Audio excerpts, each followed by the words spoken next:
Hello everyone, Prof D here. I hope everyone's doing well. Today we're going to talk about technology and innovation. Now this is a long video, so definitely take some breaks in it, but it's really important.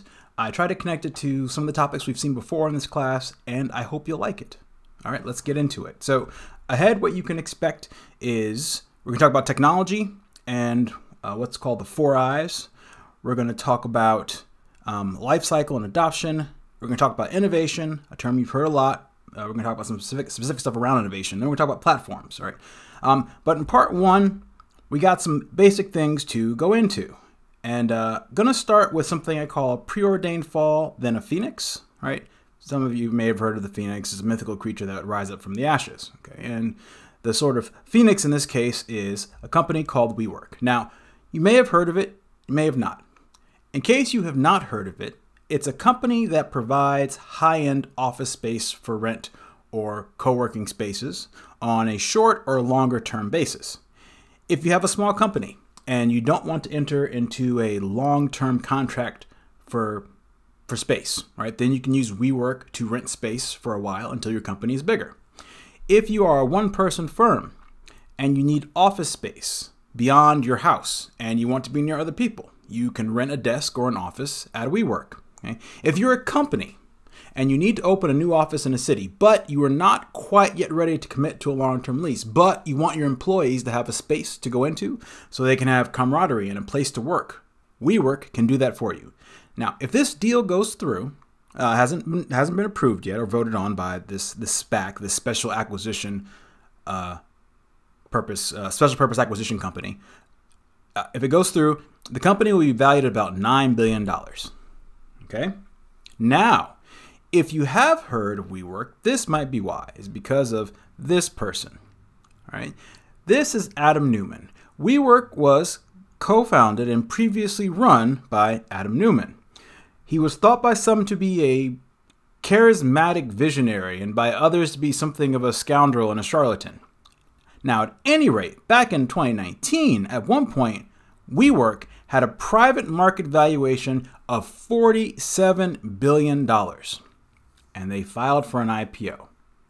Now, as you may remember from a previous lesson, one of the things you have to do when you seek to raise capital in the public markets is to file an S1, and we briefly looked at the S1, okay? So, these things that we mentioned previously in looking at the S1, well, when people read the WeWork or the We Company S1, they all collectively said WTF. So the company tried to go public at a smaller valuation, somewhere I think around $24 billion, remember correctly. Might not remember precisely the size, but they definitely cut it, I think by about in half. Even at that reduced valuation, people still said WTF. Well, WeWork had planned to lower the amount they were trying to raise again, but eventually the offering was shelved. After seeing what was under the hood of this company and all of the weird kinds of control that Adam Neumann would have. So, for example, if you look at this section about the management discussion analysis, it says Adam Neumann will control a majority of our voting stock upon completion of this offering, right? So he'd have control over the company. They saw all that weird stuff. And then no one wanted it. The tide dramatically turned against WeWork and they had to lay off people.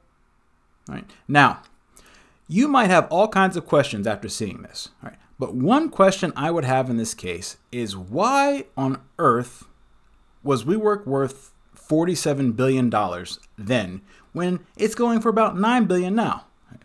Well, to understand that, we actually have to go back about a decade. All right. Mark Andreessen, the creator of the Netscape browser, so an early internet person, made a lot of money, and he founded a venture capital firm called Andreessen Horowitz. He had a thesis about the world, right? In 2011, technology stocks were kind of out of favor. Tech company valuations were historically low, and people thought that the extent to which the internet was going to change business and society was already done. Andreessen basically said, no, the best is actually yet to come. And in the article he wrote It was in the Wall Street Journal, and it was also on the website for his venture capital firm. It was called Why Software Would Eat the World.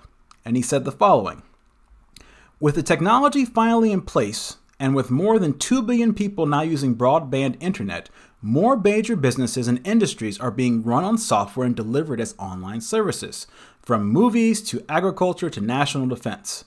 Many of the winners are Silicon Valley-style technology companies that are invading and overturning established industries.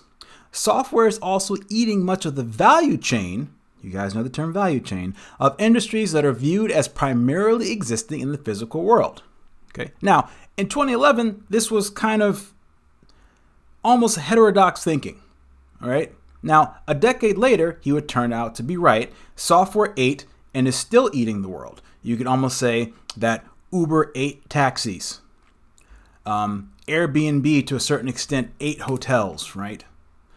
Technology has done a lot to disintermediate value chains, sort of like interrupt traditional value chains, and to bring down transaction costs and change the structure of some industries. Now, the thing to understand, one thing to understand, is that out of the gate, many technology companies don't have profits. They have fast-growing revenues, and that's how the market values them. Right? Now, the kind of technology company that Andreessen was talking about came to get a name called software as a service. Okay? And these companies can have a pretty strong valuation, 10 times revenue or more. In 2019, they were between 10 and 20 times revenue. Okay? Now, WeWork insisted it was a technology company, saying that it has superior technology to set up workspaces, that it was collecting so much data about what kinds of things companies would need that it could more quickly scale to fulfill those needs as compared to anyone else. They said that they were a SaaS company, space as a service, that embodied a physical social network, and as such, they should be valued as a tech company. All of this was necessary to get them out of the more staid and boring real estate management space, which was not growing as fast and did not command fat valuation multiples. At the time, a comparable company, a co-working company that did exactly the same thing as WeWork, was valued between 1 and 1.7 times revenue. It's an office management company, right? WeWork didn't want to be caught in that space. Now, in case you're wondering, if your professor's math is good, this was an article that was in the Wall Street Journal at the time, right? So this idea that WeWork was being valued more like a tech company or trying to get that kind of value was actually seen by other people. And if you want to look at some of these numbers yourself, I've included links to where you could actually go and do those, right? But the thing to understand is that WeWork didn't come out of nowhere saying that it was worth $47 billion. It had successfully sold this technology growth story through multiple rounds of investing. Okay, but one of the largest investors was a venture capital firm called SoftBank. Just in case you're interested more in the story. Now, at some point, the valuation of this company definitely exceeded the impact that any technology could potentially have, and that is the main point here. Okay. The point here is technology is not some magic thing. It has to drive impact in terms of this stoplight, this thing that we've spent all semester looking at. Okay, it's got to drive something in terms of value creation and value capture. In the end, technology could not fundamentally change the economics of co-working and the way it has changed the availability of finding a place to stay when you travel or getting groceries delivered to you, right? Technology could not fundamentally change the economics of co-working, in which you're basically taking out leases on spaces in the long run and you're letting people use them in the short run. That's the business, and technology wasn't going to do anything to fundamentally alter the value structure of it. Okay? So the goal of this lesson is to examine technology, understand some aspects of innovation, a term you hear around technology, and then try to connect them to what we've already learned about strategy and understand how certain aspects of technology might require us to reconfigure some of the things that we've learned over the course of these lessons. Right. Now, it always helps to have some definitions. Okay, so the first thing is, how do you define technology? Right. Well, this is one definition of technology. All right, it performs some sort of task. It consists of components, and at a base level, it exploits some effect or phenomenon. And it's often a fundamental property of matter. This is one definition of technology. There's an economist and technologist named W. Brian Arthur. These days, I think he is at the Santa Fe Institute. I'm not sure. At any rate, he has thought about this question, and he has come up with a definition, this one, that I think is useful. Technology does something, right? It usually exists of some components, and it exploits some sort of quasi-observable effect or phenomenon, okay? So just think of example. Many of you, if not all of you, have driven a car, and you know that your car runs on gasoline. You might know that gasoline comes from crude oil, but you don't understand exactly how, okay? Well, there is this technology called catalytic reacting, okay? This is a diagram of a catalytic reactor. Got from Wikipedia. The only reason that this example does something for me is because my dad, when he still worked, was an instrument technician at an oil refinery, and he used to spend time working on the catalytic reactor there, or they called it the cat cracker. Okay. Now, how does it work? You don't need to know all of these things. I don't expect you to understand all of these processes, but the basic, super simplified explanation of how it works is that if you get crude oil hot and then you slowly cool it down, you don't get crude oil back. Okay, other things will condense out of it, right? One thing will be the fuel that you use for jets, all right? Kerosene, fuel oil, and one of the things that will condense out of it is gasoline. Okay, catalytic reacting is a technology. All right, it exploits this property of crude oil, what happens to it when it gets hot. Okay. Now, there's a process that is taken to come up with a new technology. All right. And this is called, the innovation process, but it's called the 4 I's. All right. Now, the definition that we talked about at the beginning for technology fits within the first step of the innovation, okay? First, you have to understand the fundamentals. You have to understand sort of like the underlying properties of the thing that you're working with, okay? Then you have to try to find a purpose for which the idea can be exploited, all right? So you've got this thing, you understand it, right? And you understand these fundamentals. Then you have to try to connect it such that it can do something, all right? Something that's useful, okay?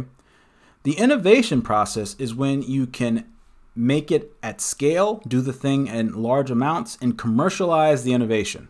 Okay? Now, if you have done all of these things right, you start to get imitators. Right? Now, it's always helpful to have an example, so I will actually ask a question. All right? Others try to reproduce. Okay.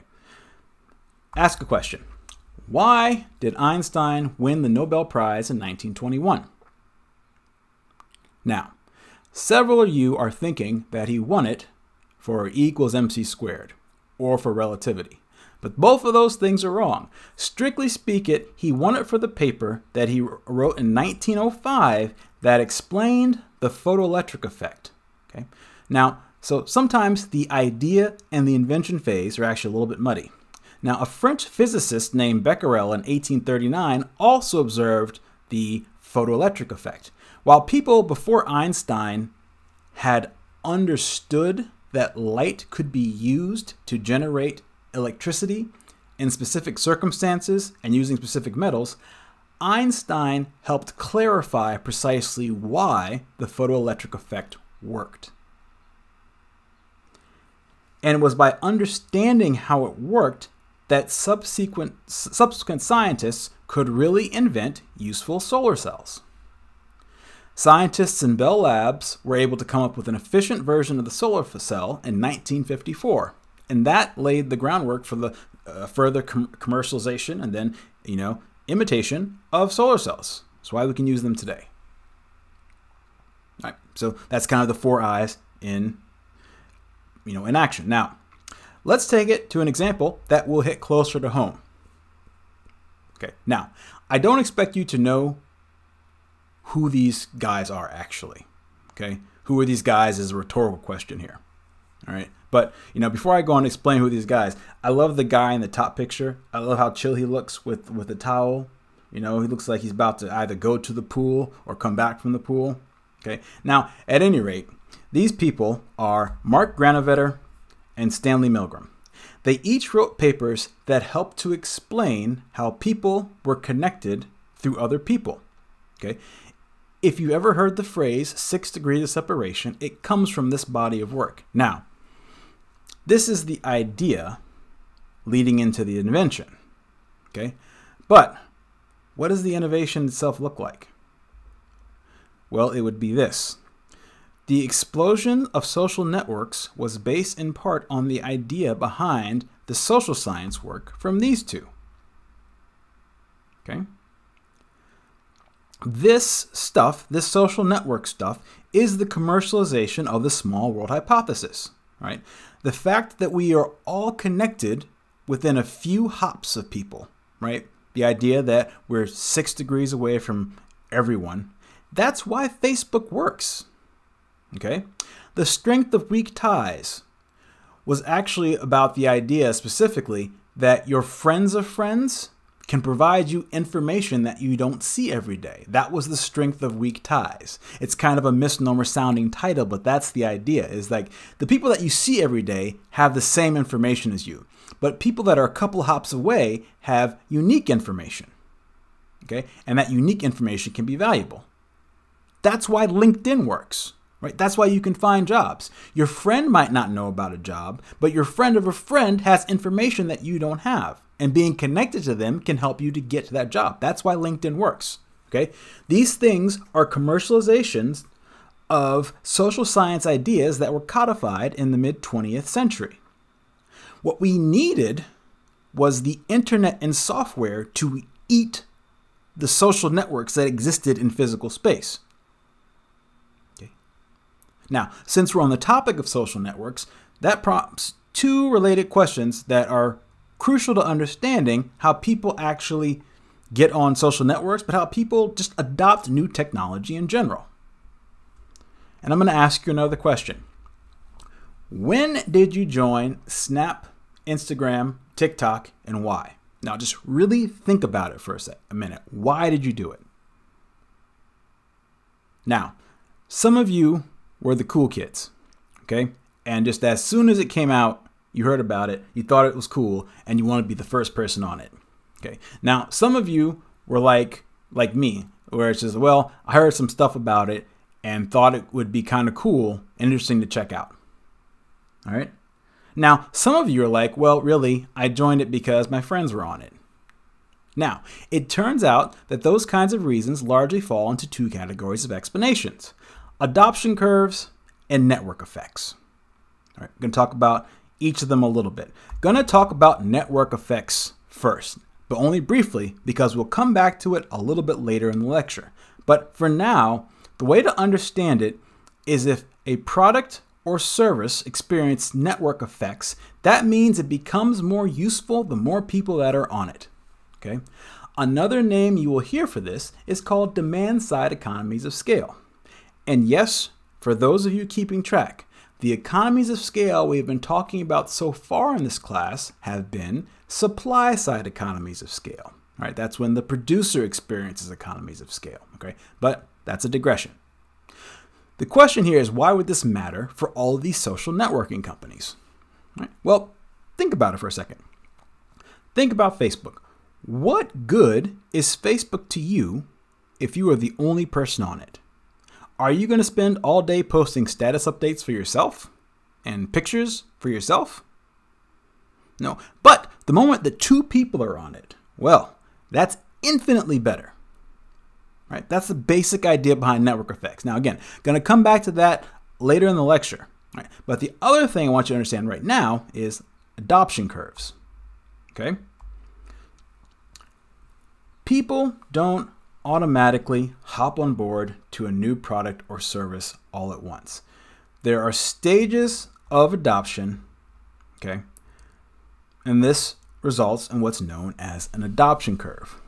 One way to think about it, and why I've got our little friend the Stoplight right here, is that people have different levels of willingness to pay with money, time, and attention for something. Okay? And the perceptions of the benefits of products matter with regards to willingness to pay. And as a result, people will adopt new technology at different points. Okay. Now, in the case of the adoption curve and the technology, the first people are what are called the innovators. These are the people who just love new stuff and new technology for technology's sake. They're the technology enthusiasts.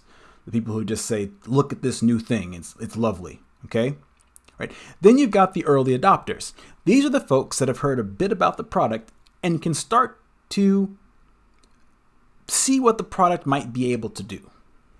All right, now, the key thing after that is you get this stage called the tipping point.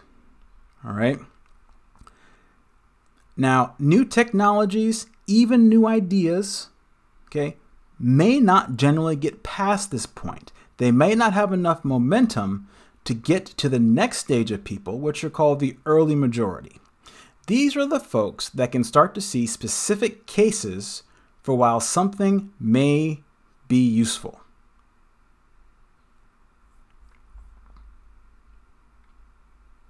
Okay, and as the early majority starts to take hold, you might start to see standards for what the new technology will look like to start to emerge. For example, a standard thing now for almost every social media platform is something called a news feed, where you can see what everyone posts or put together. Now, Facebook kind of helped make that a standard. Okay. Now, once standards start to take hold or a particular brand of technology is chosen, then the late majority comes in. These are the people that will only do something once it is clear that the technology is going to be around for a while and that there has been a clear winner. Okay? These are the people that didn't buy VCRs until VHS became the format. Now, if you're not old enough to remember this, there used to be two kinds of VCRs, VHS and beta. And there was a bit of a standards war. For a long time when I was a kid, you could get movies in both formats. All right? Eventually, VHS became the dominant format. But that didn't happen right away. Now, finally, after you've gotten all those people, you've got the laggards. All right, these are the people who almost have to be dragged kicking and screaming into the future. And you may not ever capture all of them. All right, so I make fun of them by saying, is Snapchat like the new book face? These people just simply aren't going to ever be on the cutting edge. And there's their willingness to pay, right, for these technologies with their time, money, and attention is very, very low. Okay, this is kind of like, as far as certain technologies, this is my mom. My mom has a cell phone, but she's not going to be on Facebook, ever. Her willingness to pay for Facebook with her attention is zero. It doesn't do anything for her. Okay, now, let's think about this in a particular example. Okay, this is adoption curves in music. Okay, now, how to read this chart. Okay, now, the peak of the chart tells you in aggregate how much music was being sold at a given point in time, right? So right here in the late 70s, it's saying that there was about 15.5 billion in music, okay? All right, then it tells you that about 4-ish billion of that was 8 tracks. If you're a youngin', you've never seen an 8-track. Okay, think of it as a big clunky cassette tape. If you've never seen one of those, a cassette tape looks like a really tiny VHS tape. Okay, then about 1 billion of it was cassettes, and then about, about 10 billion of it was records or vinyl. Okay, right, and then you can see how certain technologies fall off, right? 8 tracks go to 0. You can see how vinyl, which was a much dominant part of the market, becomes smaller and smaller as cassettes become a bigger part of the market. Okay, but cassettes weren't able to take dominant hold because CDs emerged, right? And you can see how cassette adoption came, right? But then it started falling off as more people got CDs. So at the top here, when the most music was sold at 21.5 billion, 19 billion of it was compact discs. About 1 billion of it was cassette tapes. Okay, this is about 1997 when I graduated from high school. And a really tiny bit of it was vinyl.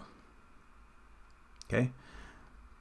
Then stuff started to decline. What happened? Well, you started to get the rise of MP3s. Okay. Now you might be wondering why revenues went down so much, right? As MP3 started to take hold. Well, MP3s ended up being cheaper, sometimes free, right? And as a result, the overall amount of money that was made from music media in terms of sales plummeted. That's how to understand this chart. Now, we're starting to see it grow again. And some things that are driving it, you know, obviously MP3s, streaming services, right? Paid and ad-supported streaming, okay? And even there's a little bit of growth in vinyl and records. So that's how to think about adoption curves, right? Technologies rise and fall as they do different things for people, okay? Compact discs sounded better. MP3s are more convenient. Streaming's even more convenient because you don't have to take up to any room on your computer to listen to these things if you've got good access to internet, which would not have been the case in the early 2000s, right? There were some people trying to do streaming early on, but internet wasn't good enough to support it, right? So adjacent technologies can affect how other kinds of technologies are adopted. Okay. Now, much in the same way that you have a pattern of adoption, you also have an industry life cycle. Okay? The first step is when you get a successful innovation. All right, some new technology has been commercialized. That's why I got the little 3 here, right? This is the third I, innovation. Okay. Next, it might pick up, right? There's some growth. You got initial buyers, people start to like it and buy more of it. All right, some standards might start to emerge. Okay? And growth really starts to take off, and then you get people trying to imitate it, right? That's the thing. If you're successful at something, people are going to try to copy you, right? It's the fourth I. Now, when an industry is growing, there's lots of room for there to be many players. But as that rate of growth declines, the market enters something called shakeout. Some firms will exit the industry, and the firms that are left are trying to find new ways to make the processes around making products or services better. Now, in this chart, we see 2 things, right? Smartphones in emerging economies in 2018 and smartphones in developed economies in 2018, right? So in emerging economies, people were just starting to grow. You know, this is 3 years ago. There may be some debate about this, right? But you're starting to get more people to buy them. Now, in developed economies, we seem to be hitting somewhere between shakeout and maturity as far as the cell phone market goes. There's still growth, but the growth is declining. You start to see some firms focusing on how to make the smartphones better. And you're even starting to see some people exit. LG, you may have heard, is exiting the smartphone industry. They're not going to make them anymore. Okay? As smartphones continue to move into the maturity phase, okay, we will see more firms exit, right? Now this is when sort of sales start to become, growth either stops or actually starts to decline for some reason. Okay, you got all the people that are going to buy smartphones. There's no more to get, right? People still buy new smartphones to replace their old ones, but there's fewer and fewer people that you can capture that don't have a smartphone, at least in the US and mature markets, right?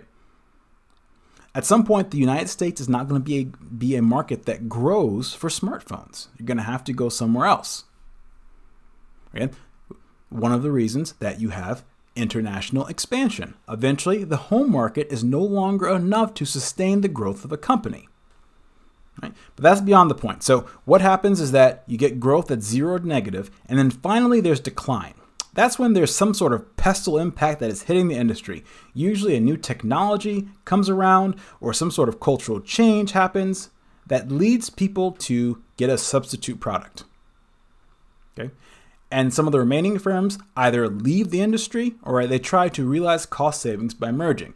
Now, there's a bit of power and understanding that comes from laying these two things on top of each other. Okay?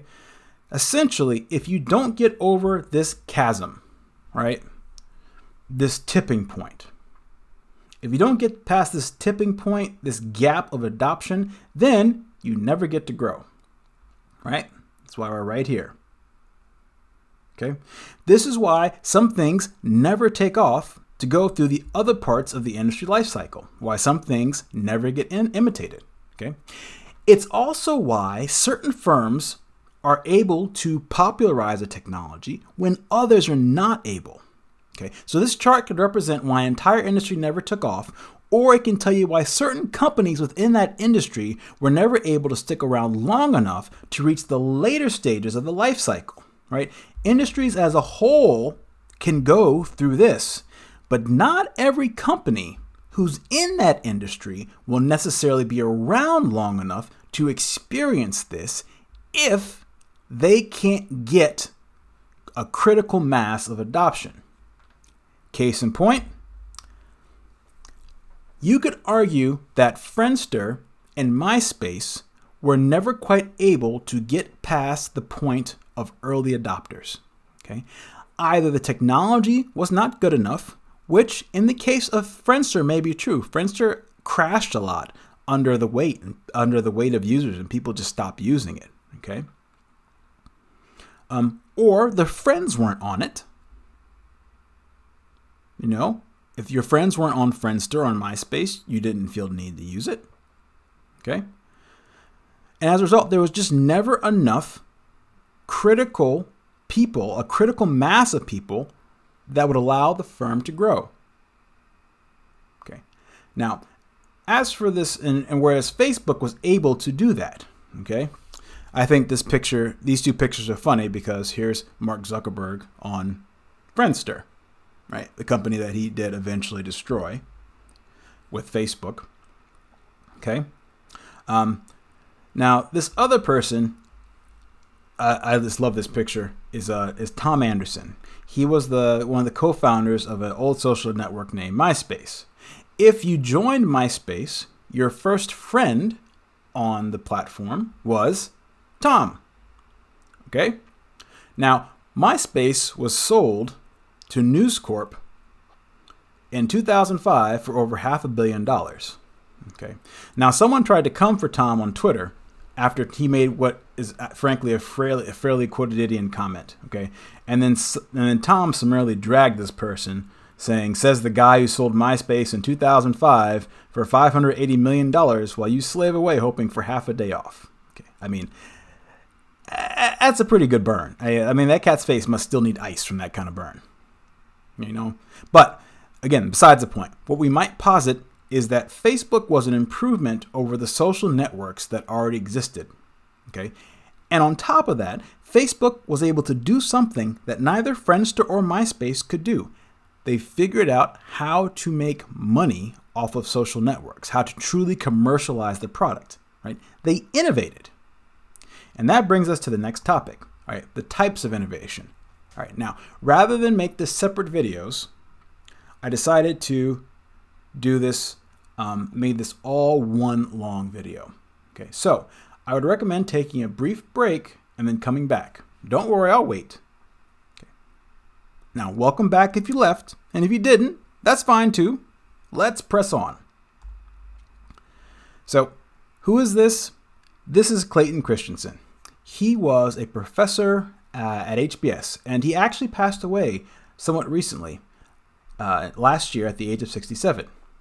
He's specifically relevant to you in two ways.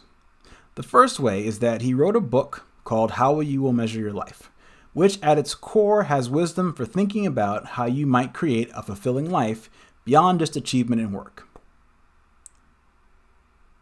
Okay? It's a book worth reading. You might read an excerpt of it for your upcoming assignments. Just as a side note, for the people that knew him, they said he was an immensely kind man. A gentle giant, in fact, because he was 6'8". But the thing he's probably most known for is his book, The Innovator's Dilemma, in which he spoke about some of his pioneering research around something called disruptive innovation. Okay? It works something like this. Basically, technology can often improve faster than people can find a need for it. Right? The pace of technological process outstrips growth and demand for these higher performing technologies. Okay? As a result, what happens is firms can actually overserve the market. They make something that's advanced and super feature rich more so than customers actually need. Now, the reason that they do this in part is because if they add more features, they can charge more money for it. Okay? But what that does is that leaves a gap at lower tiers of the market that are underserved, which provides an entering for openings, for opening for new entrants. Okay. Now, for example, this is the Fusion Pro Glide 5. It's a Gillette razor with 5 blades and a vibrating handle. Okay. How many blades can Gillette, I guess technically Procter & Gamble, put on this razor? And what does it do? I can't tell you the difference between the Mach 3 that I used in college and this joint. I can't. And it's expensive. Now, by overserving this end of the market, you can posit that there's more space for people selling cheaper razors. And we've seen some alternatives like Harry's and Shave Club that have popped up in recent years, serving the lower, a cheaper end of the market, right? In some respects, that's a disruptive innovation. In some respects, I'm going to give you better examples, but I just want you to make sure you understand the overall concept. And I'm going to give you some more examples to really drive that point home. Now, so disruptive innovation, it helps to think about value chain stuff here. This little thing, right? Okay. A firm sets up a whole infrastructure around doing a certain thing in a certain way, and they get very good at doing that thing. Okay?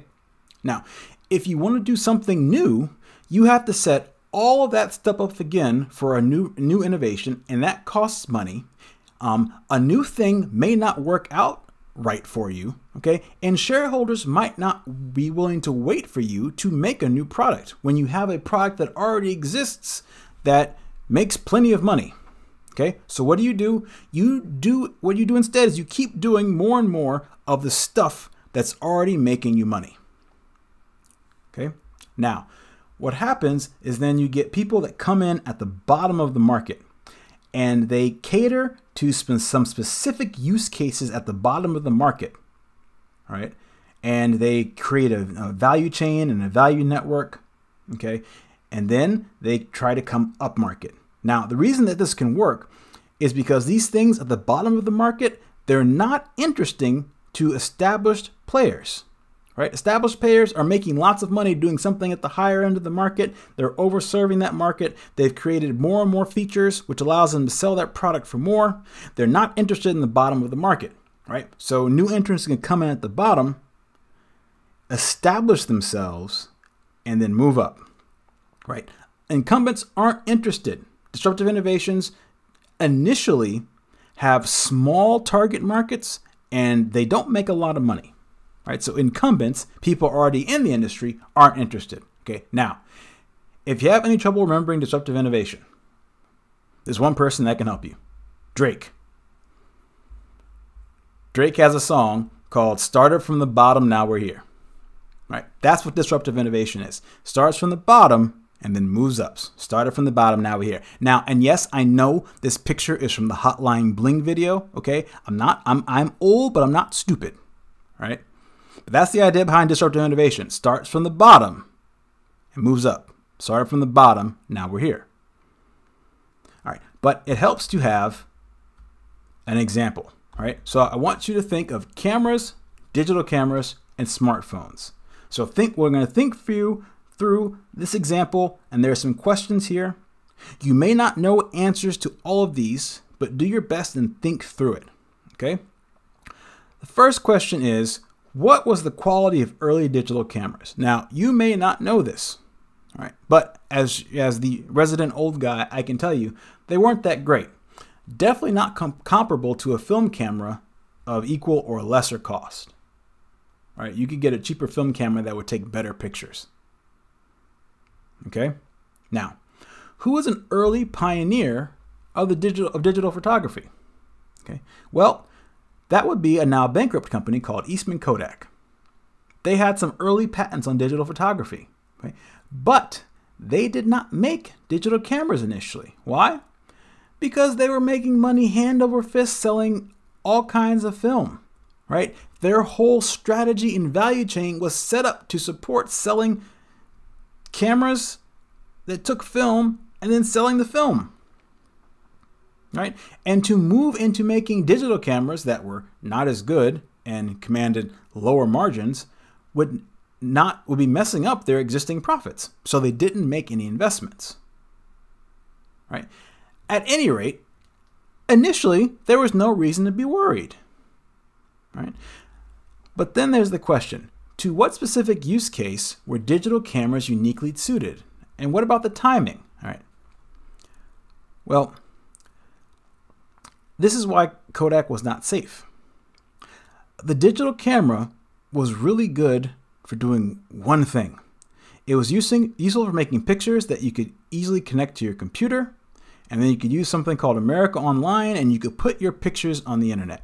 This was really useful in 1996 and 1997. Okay? This allowed digital cameras to gain a foothold with a specific subset of users who wanted to be on the internet. All right, that allowed digital camera makers to get a foothold, right, create a value chain and value network, and then start moving up market from the bottom to the top. So what happened to film cameras? Well, really expensive film cameras still were sold for very specific use cases, but consumers of film, like regular consumers of film cameras, cratered. Okay, so what happened next in this story? All right, well, what was the quality of early smartphone cameras? All right, if you might not remember this, but I do, they were also not great. My BlackBerry had a camera and it sucked. You know, like it would take an okay picture in sunlight, but if it was not in bright light, the picture was terrible, right? But what specific use case were smartphone cameras uniquely suited? Well, the use case of convenience. Think about it. You could have a camera everywhere without having to think about it. All you had to do was bring your phone. And over time, smartphone cameras got a lot better, right? The iPhone 12 camera is amazing. All right, but the initial cameras were not good. All right, that's what happened. Well, what happened in digital cameras? All right, well, high-end fancy digital cameras still have a market, but the consumer market for run-of-the-mill digital cameras is gone, right? And here are sort of some charts that show the rise and fall of cameras, film, digital cameras, and then smartphones. Smartphone cameras, right? Now, this is based on my initial research. I'll have to try to find more data over time, but at the time that I'm recording this, most of the data seem to support this is effectively what happened, right? This is disruptive innovation. Okay. Now, disruptive innovation stands in contrast to sustaining innovation. All right. Sustaining innovation is about improving products and services along certain dimensions of performance that most customers care about, right? A slightly better TV picture, a fifth razor blade, better cell reception, okay? Companies can sell more of these products, usually at, sometimes at higher prices, but definitely at better margins and better profitability. because over time you get better and better at understanding how to make these things for less. Now, disruptive innovations, they're initially inferior. They're less than on the importance of performance divisions that have mattered in the past. Okay, but they offer something novel, some attributes that will appeal to edge customers. Okay, maybe it's cheaper, maybe it's smaller, maybe it's a unique set of features, maybe it's more convenient. Okay, and then eventually they can move up market. Now, again, why does this work? Now, every market has some performance that customers can utilize or absorb. All right, and it slowly goes up over time. Think about the processing speed of your computer. Okay, honestly, if the processor in your computer were to double, you'd probably not know that. You wouldn't know the difference. Most of you wouldn't. Most of you are just using it for relatively rudimentary stuff. Okay, email, sometimes shows, chatting with people, looking at Facebook. As a side note, that's why we have Chromebooks.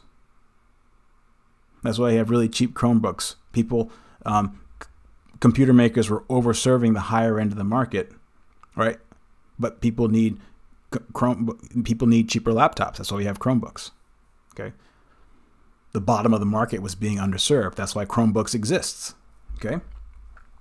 Now, if you follow the pace of technological process, incumbents offer better and better performing products and services. Right? Computers get fancier and fancier, processors get faster and faster. Okay, and eventually the rate of technological advancement is so far past which most customers can even use. Okay? Now, whenever there is a sustaining innovation in a product, okay, incumbents will always be the winner. Okay? Now, if a disruptive innovation emerges, something that doesn't improve performance but introduces a unique mix of attributes, then new entrants nearly always win, because the new entrants are not focused on sustaining their high profit margins. Right? They're trying to appeal to a smaller market that the incumbent is not interested in. So this is the model. Now, you may have heard of other types of innovation. Okay, overall, I mean, besides just like sustaining and disruptive. Okay, it turns out there's basically 4 kinds, and you can think of them along dimensions of new and existing markets and new and existing technology. Okay, and that gives you this 2x2 square of innovation. Okay, you could almost think about incremental innovation as being similar to sustaining innovations. Okay, all right, but basically, yeah. So basically, if you're existing technology and existing market, that's an incremental innovation. So making faster and faster processors would be an incremental innovation, for example. But to understand all of these in context, it just helps to see examples of them, okay? So remember these spots: incremental, architectural, disruptive, radical. Got them? Okay. Architectural innovation is the multi-core processor, okay? It has all of the parts of the original technology, but it allows you to do more complex calculations. And it's a result of the reconfiguration of existing technology, putting multiple cores on one chip. Okay, that is an architectural innovation. It's different from the older processors because it's built differently. Okay, existing technology, new market.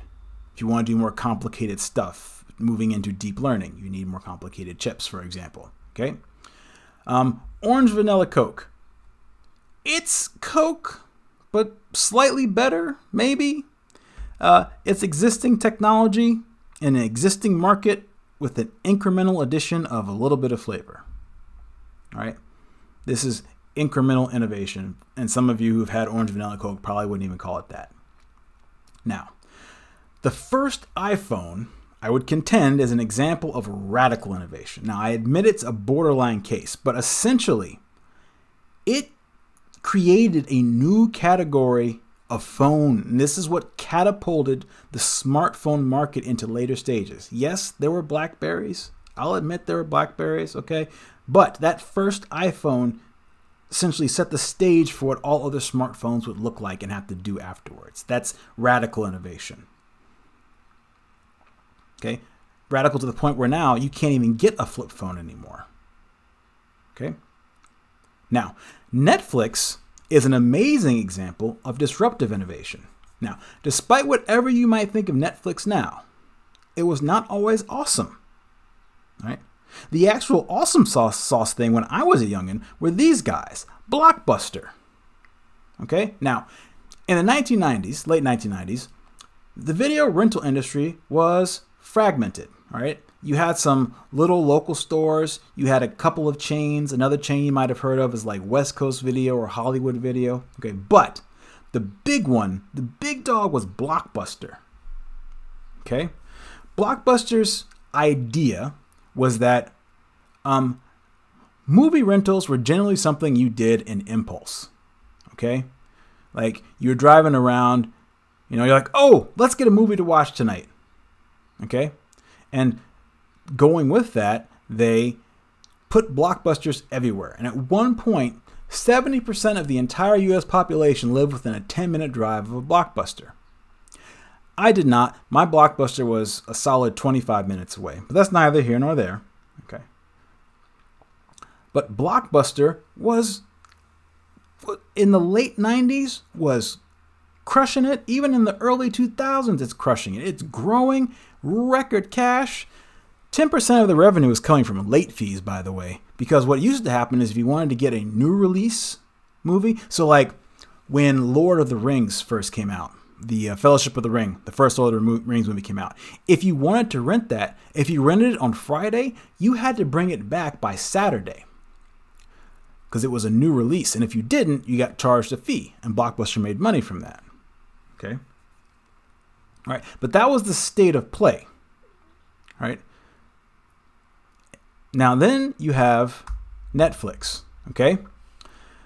Netflix launched in the late 1990s, and the idea was that it would deliver DVDs through the mail using the Postal Service. Okay, it had a website. That was cool. It had a search engine, and you'd put movies in a queue. Okay, they'd send you out, I think it was 2 or 3 movies at a time. You'd watch them. You could have them as long as you like, and then you'd send them back. And then once your DVDs were back, Netflix would send you what was ever next on your queue. Okay? Now, it took 3 to 5 days to get your movies. It was a while. It wasn't quick. Okay? That kind of thing did not appeal to the mainstream customer that went to Blockbuster. Okay? But it appealed to some customer groups at the edge, right? People who got a DVD player, right? In the late 90s, not everyone had a DVD player yet. People still use VCRs. Okay? So some people had DVD players, all right? Some people wanted, you know, like independent films, all right? Films that people didn't know very much, right? Blockbuster didn't have lots of independent films. It had blockbusters, the ones that you saw in the theaters, right? Big releases, those kinds of movies. It had lots of those, but not like less well-known pictures. You could get some of those from Netflix, right? Because Netflix didn't have to worry about store space. Okay? Now, there are also some people that just liked Netflix because they liked getting stuff on the computer. All right? That's why some people adopt something, just because they like doing it. They like the idea that you could have a queue of movies and that you can search through it very easily. Now, you can think of those people as the edge. These edge customers are these people, these innovators and early adopters, right? Okay? But if you can set up a value chain and network for these people, and you can find a way to talk about the value of the service to these people, the real early majority who can see a real benefit, then you've got something. Maybe these people are part of the 30% of the population that are not close to a blockbuster. Okay, because if you can get into that early majority, past this edge, you can start to move up the adoption curve and get more market share, right? Which is what happened. Now Blockbuster is basically no more. Okay, all right. Here is another good place to hit pause and go get a drink of water before I bring you home. So hit pause if you need to, but if not, what I want to do with these last few slides is simplify all the strategic management for you and try to talk about how technology has impacted it. Okay? All right. If you really want to simplify the discipline of strategy, you could say that it is primarily focused on understanding firm performance by way of profits. So it looks at situations where firms have really high profits. These are basically situations in which firms seem to enjoy high monopoly-like profits. Okay. Now you can't be an actual monopoly, or the DOJ will break you up. All right. But they look at situations where firms will get high profits, right? And they look at firms in general, and firms are governed by transaction costs. Now, what that all translates into is really a discussion of barriers. Okay. You can have barriers to entry, like in Porter. If you have barriers to entry, that will give you high profits, right? One of the things that helps you to have high entry barriers is the realization of economies of scale. If you can have low average costs by spreading large fixed costs over the production of many units, it'll be harder to compete with you, right? If you have really large economies of scale in production, you'll have low marginal costs. The additional production of one more unit will be very low, right? And if you achieve this before your competitors, it'll be hard for other people to enter the industry. Okay. Then there are barriers to imitation, which are governed by the control of inimitable resources. Okay. If you use inimitable resources to create products, it will then be hard for other firms to also make those products because they don't have the access to the same resources. Okay. And then there's the barrier or boundary of the firm, right? And this is the vertical integration piece. If you can figure out a way to organize the production of things more cheaply inside a firm than anyone else can do it in the markets, well, it can give you an advantage in production. All right, so barriers to entry, barriers to imitation, barrier, boundary of the firm, right? So what does this get us?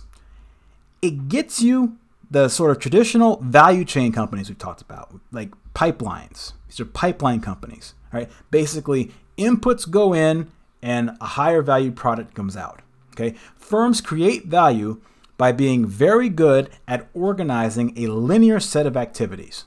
Okay? And what they are hopefully organizing are real resources and capabilities such that they can take input from suppliers and the process creates a more valuable output.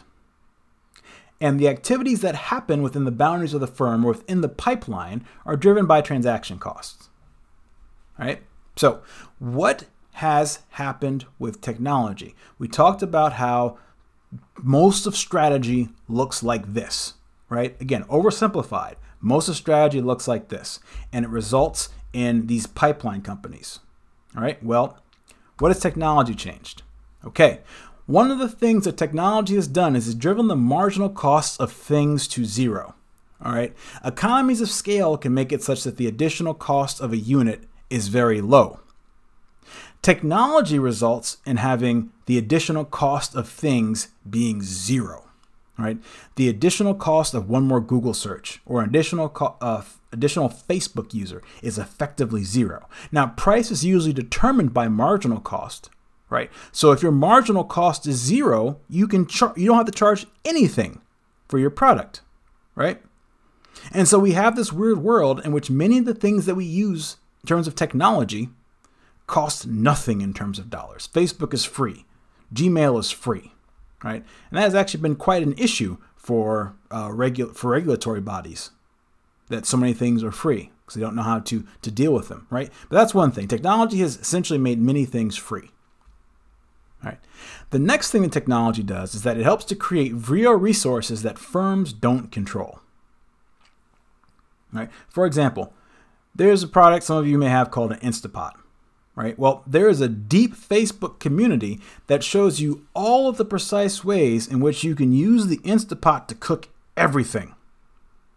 Now, you can be an Instant Pot competitor, but you don't necessarily have access to this unique resource. Right? You would love to create it, but you can't control the creation of that kind of resource. Instapot can't even control the creation of that kind of resource, but it is valuable. So technology facilitates the creation of resources that are real, that the firm doesn't control. That's wild. That's new. We haven't seen something like that before. Okay. Technology has also driven some transaction costs to zero. Right? Before, if you wanted to show something to a lot of people, it was hard. Okay? You needed to have a film crew and locations. And then you'd have some studio or TV channel distribute it for you. If you wanted to show something to millions of people, it was actually a very expensive resource. You needed a firm to do it. Okay? And one example of this production is Friends. Okay? Now in season 6 of Friends, each member of the cast made $125,000 an episode. Okay? So for the 25 episodes of season 6, ending in May 2000, they collectively made $18.75 million. Cut to today. We have YouTube to make the distribution easier, and we have better consumer video equipment, right? That has limited all the transaction costs associated with content distribution and with production of content, right? So you don't need firms anymore. Case in point, you have this little boy named Ryan Kaji. He has videos on YouTube. All right, it started out with something called Ryan's Toy Review. Now they've expanded, but they had Ryan's Toy Review, which was basically him and his parents unwrapping videos and playing with them and showing why they were cool. All right, and then they'd upload and watch those videos. My daughter watches them all the time. Now you don't need an entire firm to do that. All right. Ryan has since gotten a little out of control, and he does have like a small firm so they can make more money. But even when it was just him and his parents, like in 2019, Ryan made $26 million on YouTube. Okay. You don't need an entire firm anymore to reach millions of people and to make gads of money. Ryan Kaji, $26 million. And the last thing is that technology can actually eat part of the pipeline from before. So time once was when airlines or hotels owned the entire value chain for customers that were using their services, right? Back in before the internet days, if you wanted to go on a flight, there were travel agents, but you didn't necessarily use them. You would call up Continental or United Airlines and you'd book a reservation. You'd call up a hotel and you'd make a reservation. They own the whole part of the value chain. But with the advent of the internet, some of the inbound logistics and even the marketing and sales have been eaten by the internet with companies like Expedia and Kayak. That kind of thing can impact the margins that hotels can receive because some of the value, like in things like consumer data and even the possibility of repeat customers, has been taken by the internet. All right? So what do we have now? Well, it's still developing. But we have two additional sort of structures that we see. We have platforms and we have aggregators. Platforms are things that bring together producers and consumers to facilitate interaction. They usually capture some value in the form of transaction or service fee. Network effects, something we talked about earlier, are key here. Right? Then you have aggregators. What they do is they get consumers all in one spot and they kind of provide them as a product. Okay?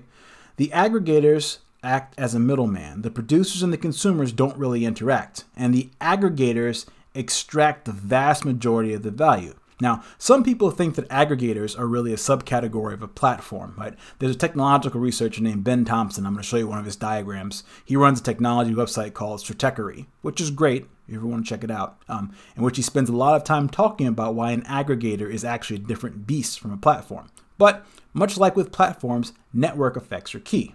All right, let's talk about a little of them, both of these in detail.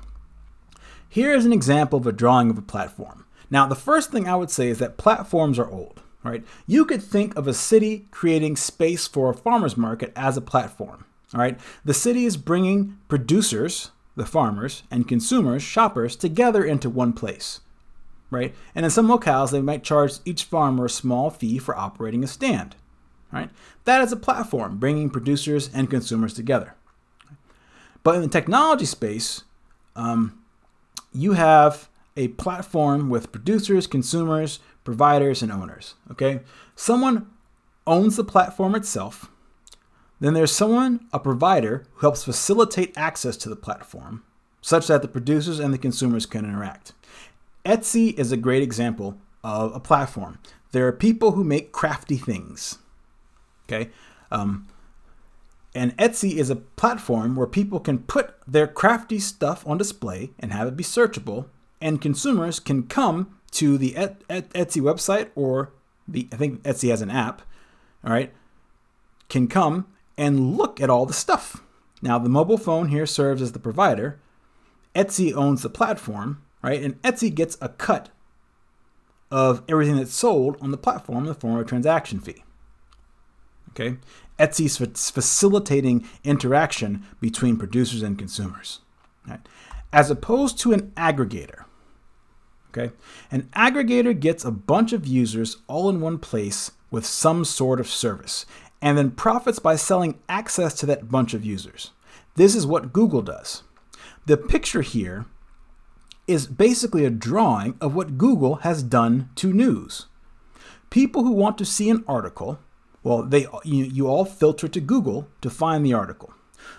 Google serves up a bunch of things that may be what people are looking for, along with some blue links that companies have paid to have displayed with search terms. Okay, now, if you take all those little cute pictures of articles and replace them instead with pictures of your friends, families, ex-girlfriends, cute dogs, and videos of political disinformation, you've got Facebook. Okay? And this, because they control this part and stand as the middleman in between the people and the advertisers, they can capture the vast majority of all the profits. This is why Google and Facebook make so much money, is because they take almost all the value from the transaction. All right. Now, as I mentioned before, I told you that network effects are important to both of these. Okay, and even further back, I said that we would talk about network effects again. All right, well, that's true. Now, as a reminder, network effects are when a product or service is more valuable to users as the number of people uses it increases. All right, well, it turns out that there are a few different kinds of network effects. Okay, the first kind is direct. This is when the value of the product increases as the number of users go up. The phone is the classic example of this. All right, one person with a phone is pointless. 2 people with the phone is better, but 2 million people with phones are brilliant. Every additional user makes the phone network better. These are also called same-side network effects. Okay? Then there are what are called indirect cross-side network effects. This is when the usage of the product increases the value of that same product, but to another set of users.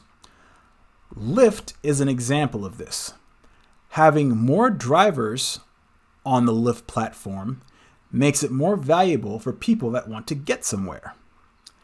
And having more people with the Lyft app on their phones who might want to get somewhere, that makes Lyft more valuable for drivers. All right, cross-side. All right, then there's the third kind, which is indirect one-side network effects. All right. That's when the usage of the product creates valuable complementary products, making the initial product more valuable. A classic case of this is Microsoft Windows. By creating a standard operating system, people could then know exactly what to write software for and create gads of productivity software and games and spreadsheets and everything. And by extension, the creation of all this software made Microsoft Windows even more valuable. Okay? And yes, this kind of thing should make you think about the sixth force of complements. Software was a valuable complement to Windows. Right? The usage of Windows resulted in the creation of more software, which made Windows more valuable. The iPhone allowed for there to be the creation of apps, and the apps made the iPhone more valuable. These are indirect one-sided network effects. Now, what do these look like on platforms and aggregators? Okay, so on Facebook, you actually see two different kinds of network effects. And that's part of what makes Facebook so powerful. Like I don't love Facebook, but man, it's so powerful. So the first is that it has direct network effects. Facebook is more valuable to you the more people that are on it, the more people that you can connect with, right? So there are these direct network effects, okay? But then there are indirect one-side network effects, all right? The more people on Facebook, the more valuable it is to advertisers, which in turn makes Facebook more valuable.